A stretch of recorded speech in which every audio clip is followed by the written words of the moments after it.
G'day everybody, my name is Lowell and welcome to the channel. So we've got a reaction video for us today. Europeans learning how massive America is. So let's jump in. We kind of get that here in Australia. Australia's not much smaller than America.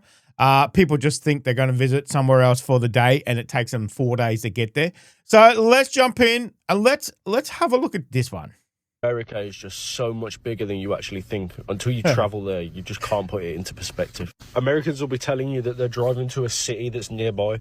In reality, it's like 6 hours away. To me, that's not nearby. That's like a that's just down the road, you know, down the road. Whole different chapter of life. It genuinely is amazing, the scale of the place. I'm convinced Europeans experience distance differently than Americans because I'm in a long distance relationship with my boyfriend right now.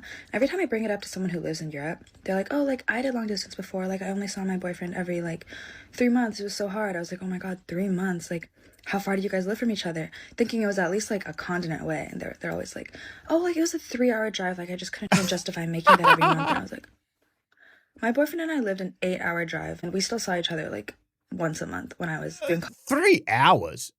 Sometimes I know people that drive that far to work. Crazy. My boyfriend and I lived an 8-hour drive and we still saw each other like once a month when I was doing college in the States. And these people are like fiancés or like married. You only live 3 hours away from your significant other and you're not willing to make that drive. But I also guess that makes sense because you can drive 3 hours and be like in a completely different country here. But if you drive 3 hours from San Diego or OC, you're still like in Southern California.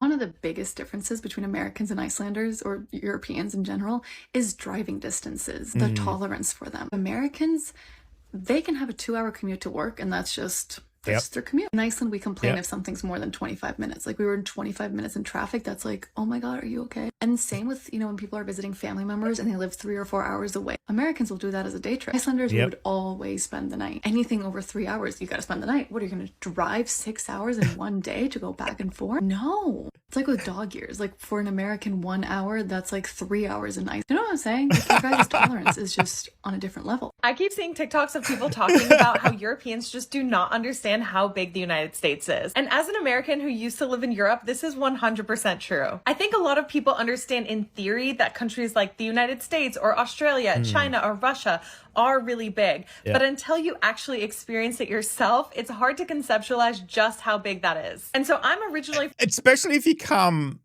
somewhere for like 2-week holiday or a week holiday and you got all these plans and you look at them and you just go, you're not doing that in a week, mate. You won't even be able to do a quarter of that. You have to pinpoint what you want to do. It's crazy. Actually experience it yourself, it's hard to conceptualize just how big that is. And so I'm originally from Seattle, but I was constantly asked questions about New York City. And a lot of my European friends just did not really understand just how far Seattle and New York really were. For example, when I talked about moving to New York City, I had European friends tell me, oh, that must be so nice to be close to your family again. When my European friends would plan a trip to New York, they would ask if they could come visit me and see where I'm from. Of course, I would always say yes, but also a lot of people didn't realize just how far apart these two cities are. So I came up with a comparison that I'm going to show you now. So if you were to drive from where I grew up in Seattle to New York City, it would be 2,830 miles or over 4,500 kilometers. And since I lived for a time in France, I like to compare with the starting point in Paris. So a drive of this same distance could get you all the way from Paris to the Middle East, specifically northern Iraq. And I don't know about you, but for me, this comparison has always helped put that distance into perspective. If you imagine being a European seeing that and going, oh, that's far. That's far away. That's pretty far. But for me, this comparison has always helped put that distance into perspective. If you were to ask me how far it is between point A and point B, I would tell you how many minutes it takes you to get there. I would not tell you how many miles it takes to get there. But I've certainly interacted with people that have scoffed at me for telling them time instead of distance. And it's like, I don't know the distance, I know the time, because I don't care how many miles it is, I care how long it takes me to get there. It's just more practical. And I know a lot of people say, oh, well, it's an American thing. Like, Americans do that, not the rest of the world. Which, I don't think, there's no way. No, because I always say how far, if somebody asks me how far away a town is, I'd say, oh, it's about 2 hours. I never say any, because I probably don't know how far away it is in kilometers or miles, but I can tell you how far away. My mother-in-law lives in Gympie.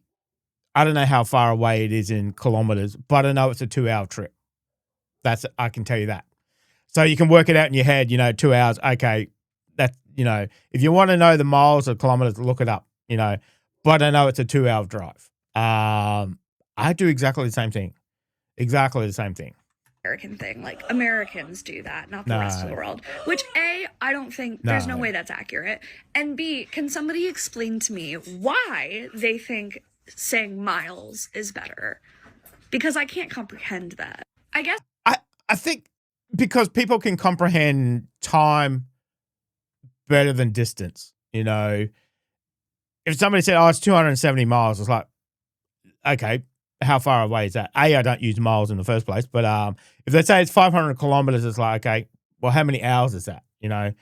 I think time is a better measuring stick, especially if you're traveling, I think so. I don't know. It just works better. Is better. Because I can't comprehend that. No. I guess maybe some people do live in a crazy consistent world where traveling a mile takes them the same amount of time every time for each mile they travel. But that's just not realistic. The street right outside my house is 35 miles an hour. If I'm going by a school zone, it's 25 miles per hour. If I'm getting on the highway, it's like 55 miles an hour. If I'm getting on the freeway, it's like 70 miles an hour. Like, if I was in a rural area and I wanted to travel 5 miles, it would probably take me 5 to 6 minutes. But if I was in a city and I wanted to travel 5 miles, it could very easily be 20 to 30 minutes. So why would I use miles? Yeah. Why do Americans judge distance in time, but Europeans judge distance in like the actual distance, like how many kilometers away something is? We were having beers with someone from Slovenia and she said that. She's like, you guys talk about how long it takes to get somewhere by hours. And I'm like, you don't? She's like, no, that's an American thing.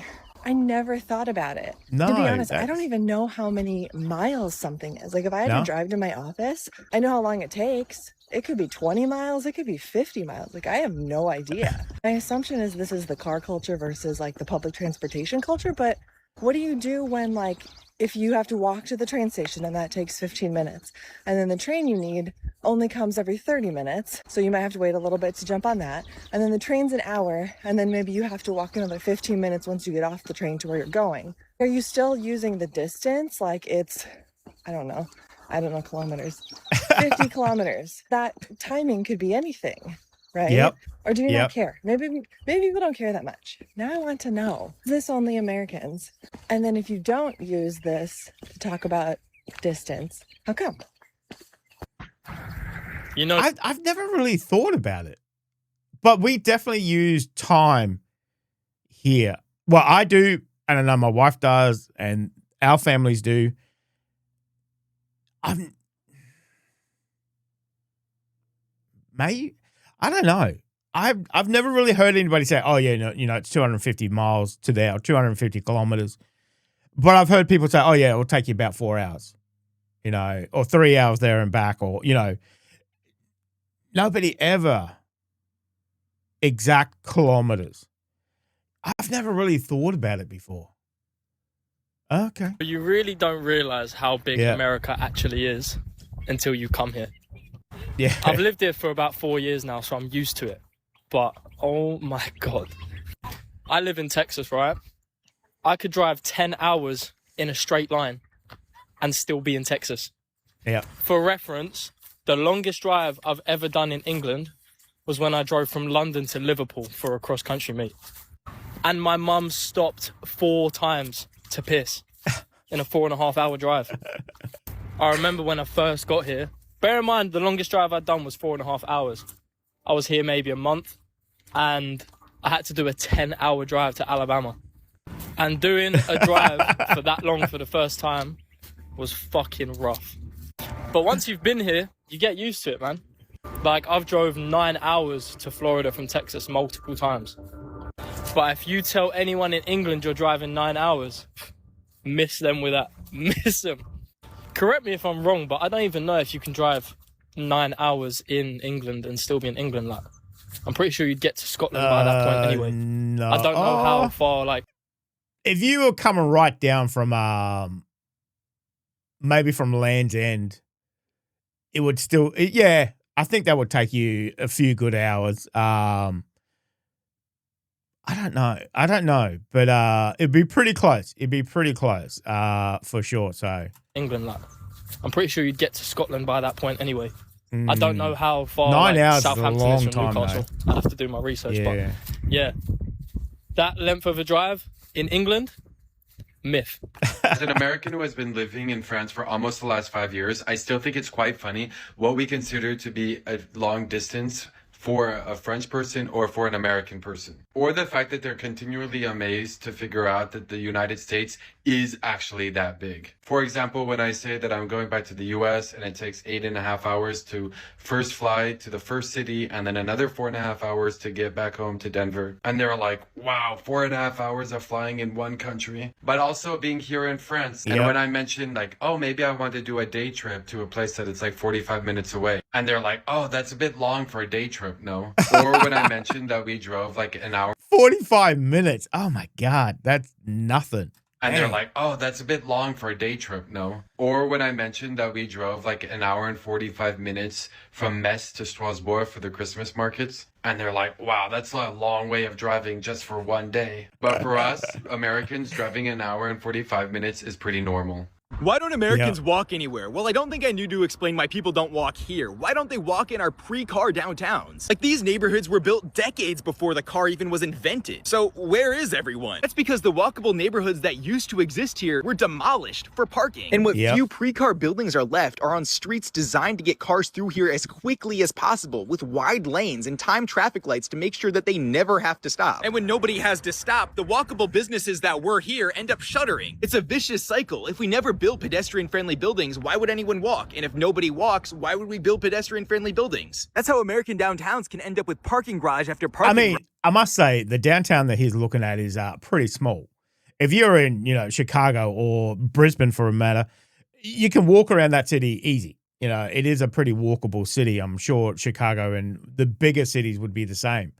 But places like that where you may need to do 3 or 4 stops and they're kind of a fair distance away, especially for walking, why wouldn't you drive? Why wouldn't you? Why would we build pedestrian-friendly buildings? That's how American downtowns can end up with parking garage after parking garage and brand new building construction in which the pedestrian experience is literally just a parking lot. Why do we have an ATM drive-through right in the heart of downtown? It's the cycle. If you build car infrastructure...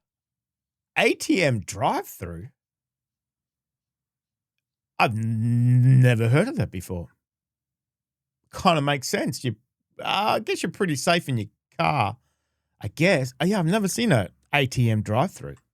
Okay. ATM drive-through right in the heart of downtown. Okay. It's the cycle. If you build car infrastructure, people are going to drive. And if we keep building car-only businesses, people are going to keep driving. Even if we still build sidewalks and pedestrian plazas like this one, people aren't going to use them. Why? Because the buildings that surround them aren't pedestrian-friendly. Because even with benches and planters, nobody's going to walk around a town when this is what it looks like. I saw a video recently talking about how big America is and comparing it to the size of Europe. And yeah, America is very big. Like here's from Key West to Washington, 56 hours. Here's East Coast, West Coast, 53 hours. And they show something like this from Paris to Baghdad is about 50 hours. And sure. But my main point is that people often forget how long Norway is. Here it is compared to the East Coast. If you do Norway, Portugal, you get 71 hours. That's pretty nice. So remember, Norway, long boy. Very long boy. There's a fact that I use to verify the size of America to people who don't believe how big it actually is, who've never been there. And it's this fact right here. And it blows my mind that I've been to America. If you now were to drive in Europe across France, Belgium, Netherlands, Germany, Luxembourg, Austria, and Switzerland, so 7 different European countries, and you took the amount of time you drove across them countries in Europe, you still wouldn't make it across Texas. You still wouldn't. How insane is that? And that's just one state. The state I live in, Queensland, is twice the size of Texas. So we've got a pretty big state here too. So I use that fact all the time when I try and tell people how big America actually is. You can drive across seven European countries, and in the same time, if you did that across Texas, you still wouldn't make it across Texas. What? What? And that's one state. There's 50 states, man. What? And if that doesn't verify you how big America actually is, then I don't know what will. I literally don't know what will. I'm absolute mental. I'm going to clump all of Europe together when I say this, which I know we're not supposed to clump all of Europe together, but have you guys noticed that Europeans seem to have no sense of how big the US is? And like, I feel like this education system here is so much better in science, math, most geography, world history, things like that. But the second we start talking about the distance between Disneyland and Disney World in New York, every European that I've spoken with who has never been to the US seems to think you can drive between the three within a few hours of each other, and are always so amazed when I talk about driving from San Diego to San Francisco and it taking maybe 10 hours or so. And people are like, wait, what? It takes 10 hours? How far is that? And seem to have zero clue how big the US actually is. I don't know if just they don't realize that states are bigger than a lot of European countries or what the deal is, but please tell me I'm not the only person who has noticed this. And I think it's so funny how mind-blowing people are when they realize how long it takes to actually drive from city to city in the US. And it's not like here where you can literally go on a train for 30 minutes and be in a different country with a completely different culture. How far is it from San Diego to San Francisco? If you do know, let me know in the comment section. Literally go on a train for 30 minutes and be in a different country with a completely different culture. Yeah, please let me know if you guys have noticed that too, or if I'm just making things up. I tell you what, I don't think people know how big countries are until you actually go and experience it for yourself. Like I said, we get it here in Australia. People come and you meet a tourist and they're going to do this and they're going to do that. And it's like, okay, I hope you're going to fly there because there is no way you're getting there and back within that time limit. And I think hopefully people realize that when they're trying to make, holiday plans. But as I said, America's not much bigger than Australia. Texas is a pretty big state in America. People don't realize how big that one is. But I like it when people's faces drop when you tell them how much distance it is. So, and as I said, for distance, I always use hours. Oh, it'll take you 5 hours to get there, or it's 8-hour return or something like that. I never use kilometers. I never use miles. Unless somebody particularly wants to know how many, and then obviously you can just Google it and whatever else. But experience, I always say in hours. Let me know if you use miles, kilometers, or hours for if you're telling somebody how far away it is. Like that lady said, I don't know how far away my office is, but I can tell you it'll take me 17 minutes to get there. I don't know how far away it is, so who knows? But great video. Let me know if you enjoyed that one, guys. Thank you very much for joining me today. Make sure you stay safe, and I'll definitely see you in the next reaction video. Oh, you're still here? You want more content? Why don't you check out my Patreon down here? You'll get plenty more content and some exclusive videos over there too. If not, why not check out this one over here?